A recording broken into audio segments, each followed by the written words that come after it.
Guatemala se hace respetar en los Juegos Centroamericanos, se inicia con el pie derecho, lo que son los mismos, enfrentando a Nicaragua y ganándoles. Que el marcador, mi gente, no los engañe. Guatemala fue superior, Guatemala dominó, Guatemala lo hizo bien. Lo que le faltó fue contundencia, pero todas las jugadas se las voy a dejar a continuación para que las veamos una a una. Pero sin duda alguna, Guatemala, una selección que no venía con los amistosos, con las mejores vibras o con los mejores resultados, saca el resultado y se hace respetar, y sobre todo inicia con 3 puntitos en la bolsa ante un rival que no fue fácil, pero tampoco fue mejor que nosotros. Te invito a que te quedes hasta el final, acompáñame a ver este resumen, déjame tu like, tu comentario. Si no estás suscrito, hazlo, que es totalmente gratis. Y mi gente, comenzamos.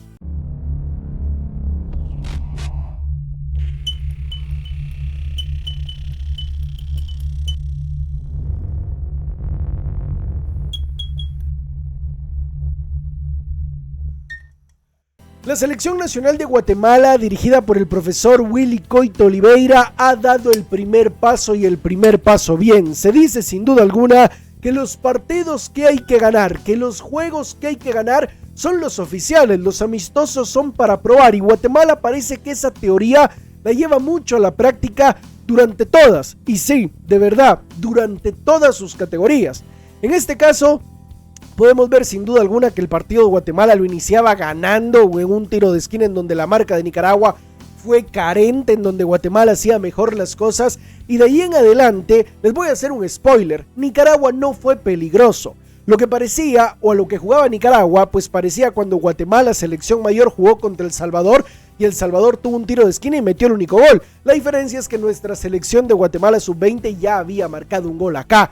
Sin embargo, Nicaragua en ningún momento presentó, por lo menos en la primera parte, lo que era algún problema de verdad para la selección chapina. Hay que destacar a jugadores como Matt Evans, que sin duda alguna es un eje importante de Willy Fernando Coito Oliveira. El hecho de que también está Saúl Sagastume, siendo un jugador bastante versátil para lo que hace en el medio campo. Un Carlos Aguilar que ha estado convocado a selección mayor, pero que en este caso no jugó de lateral, sino jugó de central, y demás jugadores como Gabino Vázquez, por ejemplo, que se han comido ciertas categorías con Guatemala hasta llegar a este punto y que demuestran su jerarquía. Y sí, Guatemala en selección tiene un fútbol más ordenado que Nicaragua, y se nota precisamente en estos partidos. Guatemala, sin duda alguna, haciéndolo muy bien, haciéndolo de la mejor manera, llevando peligro constante al arco de Nicaragua, que realmente en los primeros 45 minutos se veía sofocado, se veía ahogado, se veía una selección que no salía de donde estaba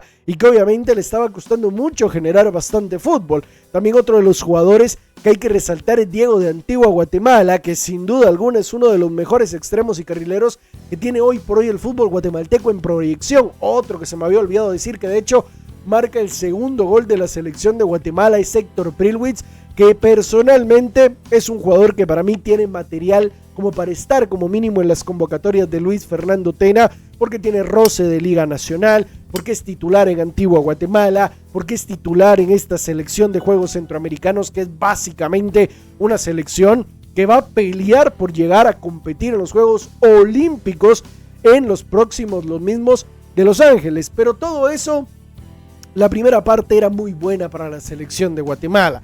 Digamos que era una primera parte en donde Guatemala tenía el control, tenía el dominio, pero como siempre nos pasa factura, no teníamos el gol. La segunda parte sí que cambia un poco el libreto, porque no es que se relaje la selección nacional de Guatemala, que desde mi punto de vista eso no pasó en ningún minuto, pero Nicaragua empieza a envalentonarse, pero sobre todo empieza a jugar un poco más con el cuerpo. El juego se hace ríspido, cometen faltas más imprudentes, por ende cometen faltas más duras y bruscas a los futbolistas de la Selección Nacional de Guatemala, y empieza a generarse ese roce que se genera en un partido trabado, en un partido lento. Pero más allá de eso, Nicaragua no superaba a Guatemala. Nicaragua no era una selección que nos arrinconara en ningún momento, sino tenía jugadas aisladas, que obviamente por un balonazo largo, por 2-3 toques, por una descolgada, ya se encontraban cerca de cara al arco de Guatemala, pero tampoco en ningún momento hasta ese punto llevaron un peligro más grande que el que Guatemala seguía llevando y seguía siendo superior a lo que los hermanos nicaragüenses estaban proponiendo. Hasta ahí podríamos decir que todo normal. Hasta ahí podríamos decir que todo iba con respecto al libreto. Guatemala sí que algo que hay que resaltar y algo que tiene que mejorar es que estaba desperdiciando ocasiones una tras otra. Y quizá Guatemala tampoco llegaba a encerrar en un 100% a la selección de Nicaragua, pero cuando no metes las que tenés, una le va a quedar al rival y te la va a clavar. Es ley de fútbol, es ley de vida y es lo que hace Nicaragua en un tiro de esquina, que de hecho yo había pensado, si Nicaragua tiene que meter un gol, tiene que ser a balón parado, porque fútbol no se les ve. Y en una jugada en donde plantean bien con un amague, un tiro libre, una jugada en donde hacen muy bien las cosas, termina un tiro libre bonito al punto penal, un cabezazo bien dado del hermano nicaragüense y la mala salida del portero de Guatemala, que sin duda alguna eso hay que trabajarlo porque se quedó en el aire agarrando mariposas, cazando mosquitos y así se ponía el 2-1 hasta ese momento en donde Guatemala, como digo, seguía ganando, seguía siendo imponente, seguía siendo importante. Era una selección que con todo respeto jugaba mucho mejor que la selección de Nicaragua. Más allá de eso, la selección de Nicaragua no tuvo más peligro como tal, como decir que Guatemala estuvo presionada o que Guatemala no supo qué hacer, sino Guatemala seguía llevando la batuta. Siento que cuando se cayó un poco la selección chapina fue exactamente cuando sacaron a Matt Evans. Creo que Matt Evans, yo entiendo que el calor de las 10 de la mañana, que lo que está pasando con estos partidos, que no hay mucho descanso, hay que cuidar a tus figuras para que te sigan rindiendo en los demás encuentros, tiene todo el sentido y toda la lógica del mundo, pero a ver, si nos ponemos a pensar y realmente analizamos la situación como tal, hay que ser muy honestos y decir la realidad. Matt Evans es el eje de la selección y cada balón que pasa por él se convierte en un balón de peligro a favor de Guatemala, pero más allá de eso, la selección chapina inicia con pie derecho y se hace respetar en Centroamérica. Ojo, que no nos enfrentamos a la selección más difícil.